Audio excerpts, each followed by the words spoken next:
মানে ও গিন্নি, গিন্নি, গিন্নি গো, একটু শান্ত হ, একটু কথাটা শোনো। না না, আমি আর কিচ্ছু শুনবো না। এক সপ্তাহ সময় দিচ্ছি, তার মধ্যে মহারানীর মতো ওই সীতাহার আমার চাই চাই চাই। আহ, কিন্তু গিন্নি ওটার যে অনেক দাম, আমার কি আর মহারাজের মতো অত টাকা আছে বলো? এই শোনো, তোমার কি আছে আর কি নেই তা আমার খুব ভালো করে জানা আছে, বুঝলে? কিন্তু গিন্নি, একটা কথা কান খুলে শুনে রাখো, এবারে যদি তুমি ওই সীতাহার আমাকে গড়িয়ে না দাও, আমি তাহলে চিরদিনের মতো বাপের বাড়ি চলে যাব। এই আমি বলে দিলাম। আচ্ছা ফাঁপড়ে পড়লাম আমি, কি যে করি। দূর, আর ভালো লাগে না।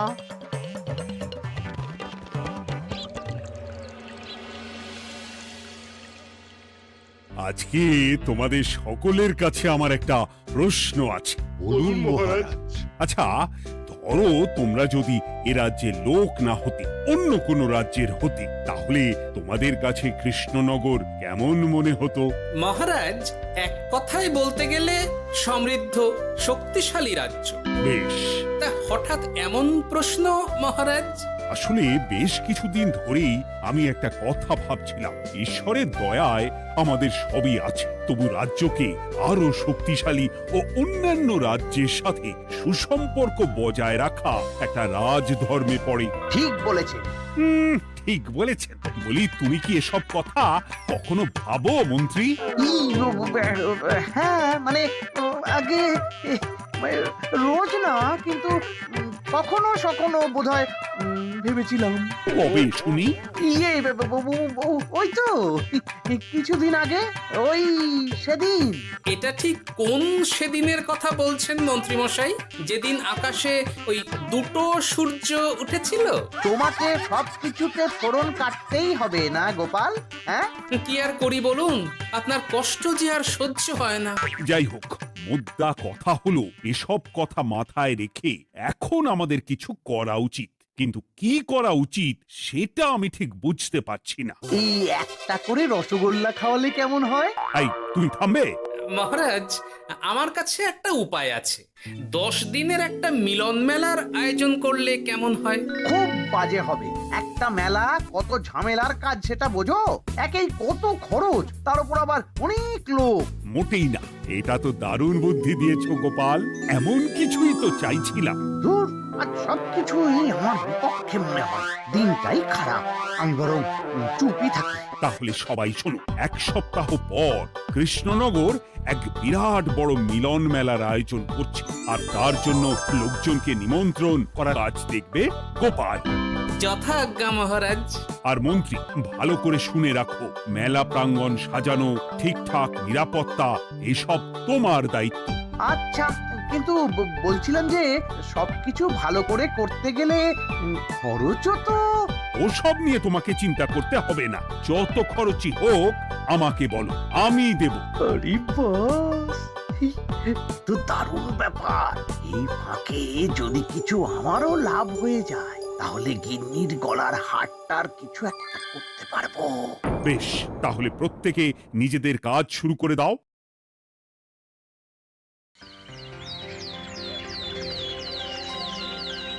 শোনো শোনো শোনো, 1 সপ্তাহ পর কৃষ্ণনগর মেলা প্রাঙ্গণে অনুষ্ঠিত হতে চলেছে 10 দিন ব্যাপী মিলন মেলা।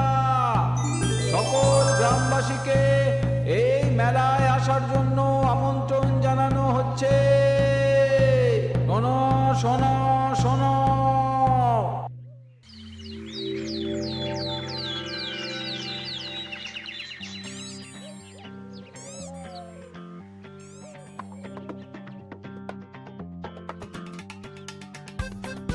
বাহ বাহ বাহ, ঠিক যেমনটা চেয়েছিলাম তেমনটাই হয়েছে। আর এসব কিছুর জন্য আমি গোপালকে ধন্যবাদ জানাতে চাই। কি যে বলেন মহারাজ, এই কৃষ্ণনগর তো আমার নিজেরই পরিবার। সেসব আমরা খুব ভালো করেই জানি গোপাল। আর দীক্ষেতা একেবারে উতলে পড়ছে। এসব দেখে গা জ্বলে যায়। তোমার এই এত ভালো বুদ্ধি দেওয়ার জন্য আমি তোমাকে 50টি স্বর্ণমোহর উপহার দিতে চাই। এটা কি হলো? এরকম হলে কিন্তু আমি খেলবো না। কেন মন্ত্রী, তোমার আবার কি হলো? আমিও তো মেলার আয়োজন করেছি, তাহলে গোপাল একা কেন উপহার পাবে? সে তো মেলার জন্য অনেকেই কাজ করেছে, কিন্তু আসল বুদ্ধিটা তো দিয়েছে গোপালই।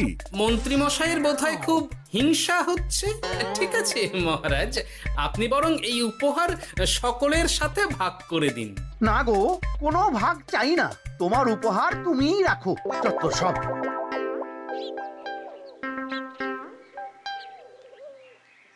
আমার কি এত খারাপ দিন এসেছে নাকি যে আমাকে গোপালের থেকে পুরস্কার নিতে হবে? অনেক হয়েছে। না না না, এবার আমাকেই কিছু ভাবতে হবে মনে হচ্ছে।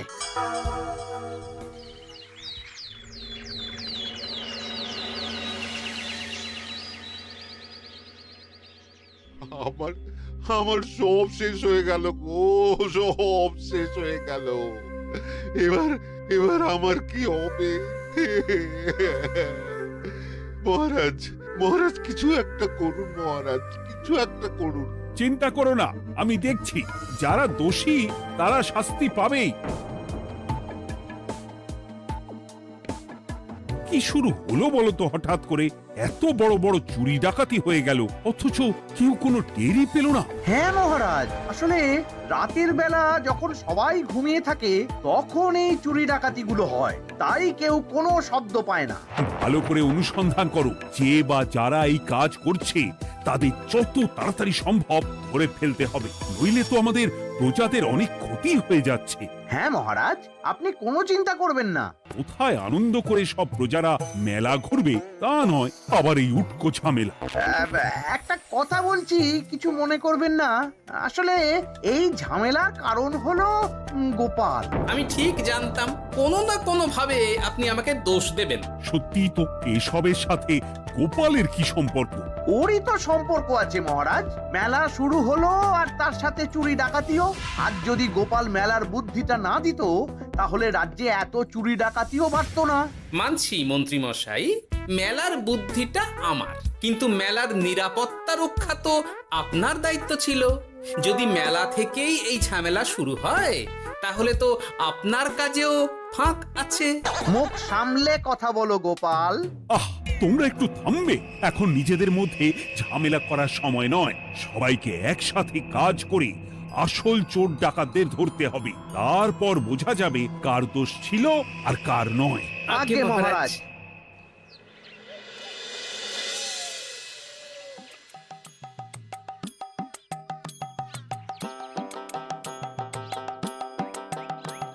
এই তো তুমি এসে গেছো।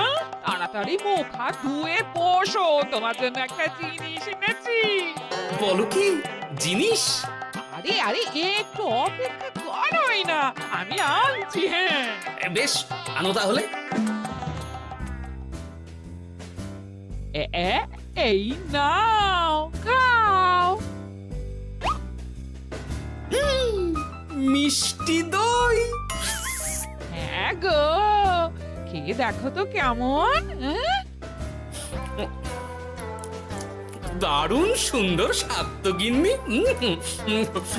কোথা থেকে এনেছো? ভালো, মেলা থেকে এনেছি। ও জানো, বিনা পয়সায় গো। বিনা পয়সায়? তা কে দিল শুনি? আরে সুজন দইওয়ালা, বড় ভালো ছেলে। শুধু আজ নয়, ও রোজই মানুষকে ভালোবেসে না বিনা পয়সায় দই খাওয়ায়। হ্যাঁ বাবা, বেশ অবাক করা কাণ্ড। আসলে সুজনের দেশের বাড়িতে অনেক জমি জমা, গরু মোষ আছে। ও তাই বলে ওর টাকা পয়সার নাকি কোনো দরকার নেই, তাই ও বিনা পয়সায় খাওয়ায়। হ্যাঁ বুঝলাম। বাবা, খুব ঘুম পাচ্ছে এখন। ও গিন্নি, শোনো না, আমি বরং একটা ঘুম দিই এখন, বুঝলে? তুমি বরং বিকেলে আমায় একটু ডেকে দিও, ওর কাজ আছে। আচ্ছা বেশ। তোমাদের জন্য সেটাই ভালো, কারণ এমনিতেই মহারাজ চোর ডাকাত ধরার জন্য প্রহরীর ব্যবস্থা করছে পুরো রাজ্যে। না না না, সে নিয়ে আপনি চিন্তা করবেন না।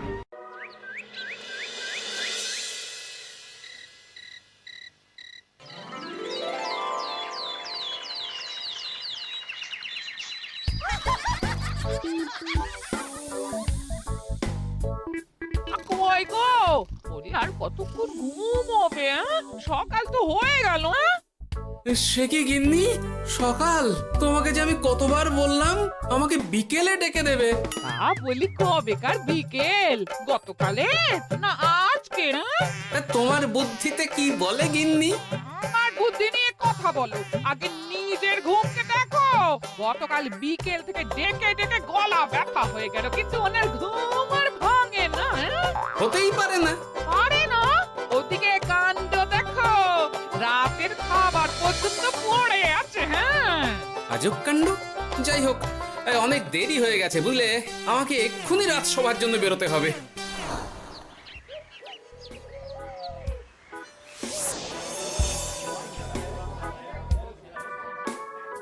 বাবা, এত ভিড় কি আছে এখানে? একটু কাছে গিয়ে দেখি তো। সত্যি সত্যি ভাই সুজন, তোমার হাতে জাদু আছে। এত সুন্দর মিষ্টি দই, এ স্বাদ ভোলার নয় ভাই। আচ্ছা, তাহলে এই হলো সুজন দইওয়ালা। ভালো মিষ্টি দই আছে, নেবে নাকি গো? পয়সা লাগবে না। জানি তো, সত্যি দারুণ স্বাদ এই দইয়ের। আমি খেয়েছি তো। তবে আজ নেব না গো, কাল এসে নিয়ে যাব। আচ্ছা আচ্ছা আচ্ছা।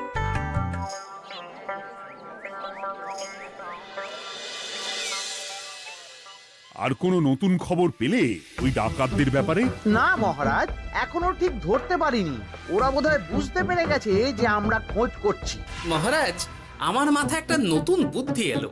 রাতের বেলা করে সব বাড়িতে পাহারা দেওয়া শুরু করলে কেমন হয়? সব চুরি তো রাতেই হচ্ছে। আরে, এ তো দারুণ বুদ্ধি। কিন্তু মহারাজ, আমাদের রাজ্যের প্রহরীরা রাতের বেলা কি করে পাহারা দেবে? কেন কেন, কি সমস্যা? অনেক সমস্যা আছে। তাদের শরীর খারাপ হতে পারে, তার চেয়েও বড়, রাত জেগে থাকলে দিনে তারা সকলে ঘুমোবে, তখন পুরোটাই বেকার হবে। কিচ্ছু বেকার হবে না মন্ত্রী মশাই, আমাদের প্রচুর সেনা আছে, তাদের সকলকে দায়িত্ব ভাগ করে দিলেই হয়ে যাবে। তুমি বেশি বোঝো। গোপাল তো কিছু ভুল বলেনি মন্ত্রী, আমরা পাহারা বাড়াবো। আমি আজই সব সেনাদের সাথে কথা বলছি। সেনাপতি, তুমিও এ ব্যাপারটা একটু দেখো। যথাজ্ঞা মহারাজ।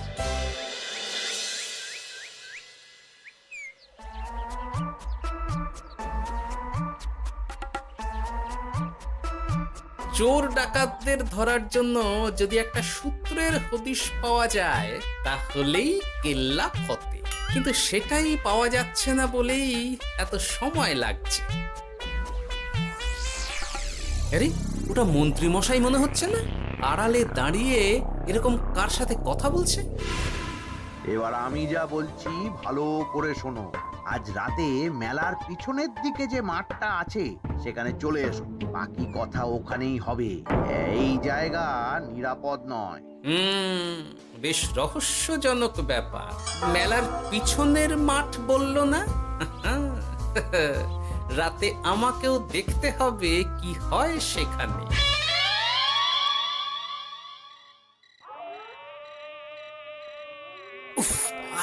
কি মশা রে বাবা, কখন থেকে দাঁড়িয়ে আছি, মন্ত্রী মশাইয়ের পাত্তা নেই কেন?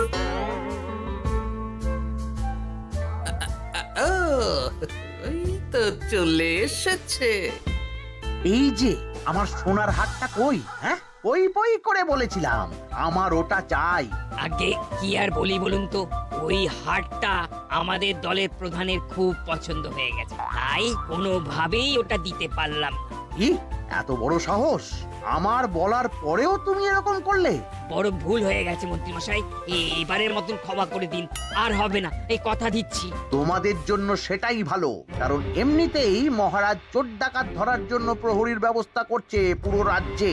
না না না, সে নিয়ে আপনি চিন্তা করবেন না, আমাদের ধরা পড়ার কোনো সুযোগই নেই, কারণ যে পরিমাণ ওষুধ আমি আমার দইতে মিশিয়ে দিই সেটা একবার যে খাবে মরার মতন ঘুমোবে। বাহ বাহ বাহ, সে তো খুব ভালো। করো করো। তার কোনো নতুন খবর পেলে? মেলা তো শেষের দিকে।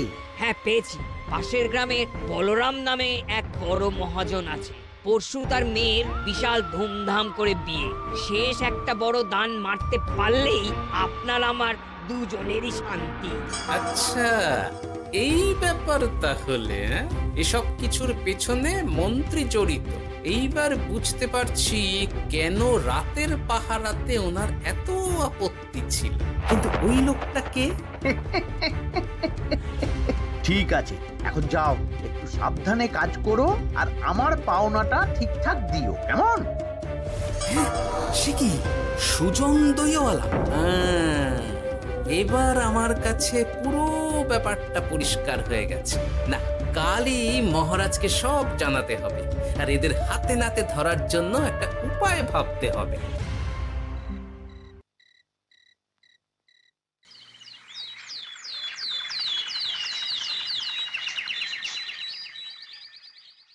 আরে এসো এসো, তোমার জন্যই তো অপেক্ষা করছিলাম। কি এমন জরুরি কথা আছে যে একান্তে দেখা করতে চাইলে? কোন মুখে বলি মহারাজ, সর্ষের মধ্যেই যখন ভূত তখন আর কি। মানে একটু খুলে বলো তো কি হয়েছে? আমাদের রাজ্যের এই এত বড় বড় চুরি ডাকাতির পিছনে কারা আছে সেটা আমি জানতে পেরে গেছি মহারাজ। হ্যাঁ, এ তো দারুণ খবর। তাহলে আমরা এখানে কি করছি? এখনই তাদেরকে গিয়ে বন্দি করি? না মহারাজ, আমাদের হাতে কোনো প্রমাণ নেই, তাই ওইভাবে বন্দি করতে পারবেন না। কেন বলো তো, কারা আছে পেছনে? সেটা আপনি নিজের চোখেই দেখে নেবেন পরে। তবে এটা জানিয়ে রাখি, আমাদের মন্ত্রী মশাইও যুক্ত আছেন। কি? আমাদের মন্ত্রী? এত বড় বিশ্বাসঘাতকতা! আমি এখনই নিজের হাতে ওকে বন্দি করতে চাই। না না না না মহারাজ, সেটা করলে বাকি ডাকাতদের ধরতেই পারবেন না। তাহলে উপায়? আমি জানতে পেরেছি এই ডাকাতদের পরের নিশানা হলো পাশের গ্রামের বলরাম মহাজনের বাড়ি। বলরাম মহাজন? কাল তোর মেয়ের বিয়ে, আমাদেরও তো নিমন্ত্রণ আছে সেখানে। তাহলে তো আরোই সোনায় সোহাগা। শুনুন মহারাজ, আমার মাথায় দারুণ এক বুদ্ধি এসেছে। সে কি? হ্যাঁ, আপনি কোনো চিন্তা করবেন না, আমি শুধু যা বলছি সেটা করুন, বাকিটা আমি সামলে নেব। তবে দেখবেন যেন মন্ত্রী মশাই এসবের কিচ্ছুটি টের না পায়। বেশ বেশ বেশ।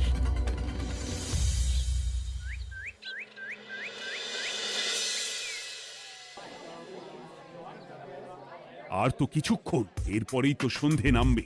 তো তোমার সবকিছু তৈরি তো? হ্যাঁ মহারাজ। আরে মহারাজ আর গোপাল কানে কানে এত কি কথা বলছে, আমাকেও জানতে হবে সেটা। ওই যে আসছে মরকটটা, আমার আর ওকে এক মুহূর্ত সহ্য হচ্ছে না। মনে হচ্ছে গুদুম গুদুম করে ওর মাথায় গাঁটটা মারি। শান্ত হন মহারাজ, দয়া করে শান্ত হন আর একটুখানি, তারপর আপনি মন্ত্রী মশাইয়ের সাথে যা ইচ্ছে করবেন। ওর আমি বরং অন্যদিকে যাই, মুখ দেখলেই আমার মাথাটা গরম হয়ে যাচ্ছে। সেই ভালো। কি হলো ব্যাপারটা?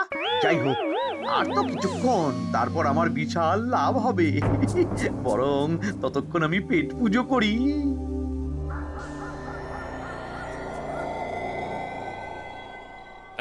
যা যা দামি জিনিস আছে সব দিয়ে দে। এই তো খেলা শুরু। এবার আর আমায় পায় কে? ও বাবা, এরা আবার কারা? সত্যি গোপাল দারুণ চাল চেলেছে। এই তোমরা এখানে কি করতে এসেছো? কেন, তোমরা যা করতে এসেছো? ডাকাতি? এমন তো কোনো কথা ছিল না। কার দলের লোক তোমরা?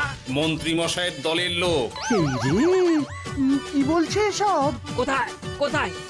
এই মন্ত্রী মশাই, এই কি বলছে এরা? আপনি দু নৌকোয় পা দিয়ে চলছে, আমরা থাকতে আপনি আরো এক ডাকাতের দলের লোককে ডেকেছেন। কি মন্ত্রী? শেষে কিনা তুমি? কি খেয়েছে রে, আর বোধহয় বাঁচতে পারবো না। কই, চুপ কেন? বলুন, মন্ত্রী মশাই সোনার হার ডাকাতি করে আপনাকে দেওয়ার জন্য এখানে ডেকেছেন। কি সোনার হার? আমাকেও তো একই কথা বলেছে। আপনি আমাদের থেকে খবর নিয়ে অন্য দলকে কাজ দিয়েছেন। না না, মিথ্যে কথা। কিসের মিথ্যে? আপনি ছাড়া তো আর কেউ জানতো না এখানের কথা। না গো, আমি শুধু তোমাদেরকেই কাজ দিয়েছি একদম শুরু থেকে। আর কোন ডাকাতের দলকে আমি চিনি না, আমি তো নিজেই প্রথম শুনছি। মন্ত্রী, লজ্জা করে না তোমার? তুমি আমার প্রজাদের এইভাবে ঠকাচ্ছিলে। মানে মহারাজ, আমি আসলে... অনেক হয়েছে মন্ত্রী মশাই, আপনি ধরা পড়ে গেছেন। প্রহরী, বন্দি করো সবাইকে, আর মন্ত্রীকেও।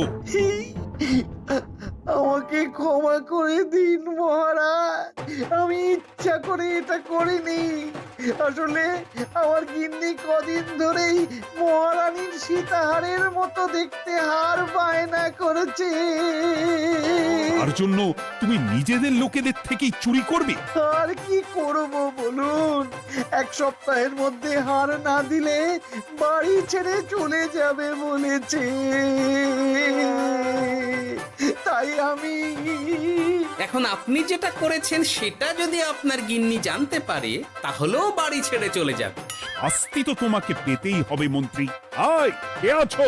শোনো, মন্ত্রীকে মুখে কালি মাখিয়ে গাধার পিঠে বসিয়ে সারা রাজ্য ঘোরাও, এটাই ওর যোগ্য শাস্তি। আর গোপাল, তোমার বুদ্ধির প্রশংসা করতেই হয়। তোমার পুরস্কার আমি কাল রাজসভায় দেব। দূর দূর, জীবনে বিয়ে করাই ভুল হয়েছে।